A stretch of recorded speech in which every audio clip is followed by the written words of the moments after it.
I think Finance Minister P. Chidambaram has picked up from the Gujarat Chief Minister. He made his debut in a widely publicized Google Hangout session last evening, a first by any union minister. Just take a look. He defended his budget measures, saying he had to take the decisions to kickstart growth. He says his priority is to stabilize the economy. He said he is confident of setting up the all-women's bank that he announced in his budget, and that the process of disinvestment in the public sector companies is on track. Chidambaram was joined by a group of panelists, including Anand Mahindra and CNBC TV 80's Senthil Chengalvarayan. The current account deficit widening. A budget that would have immediately reignited the animal spirit of the economy and got India back in investment and job creation mode.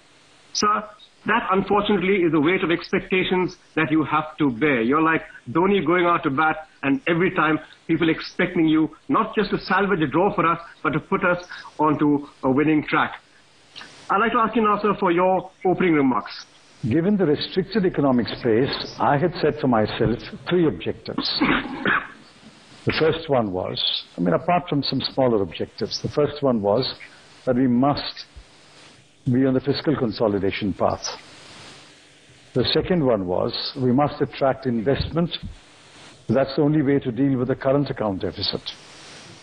And thirdly, we must restart the growth engine, especially in manufacturing. Now, one would have liked to do many more things, but there's no space for that.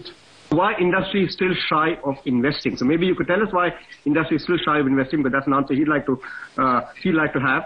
What was needed to be done by businessmen and the government was to put India back on the global agenda. We were simply not part of the conversation. And arguably the budget is such an opportunity to send these signals. But the critics have said that this was a non-event.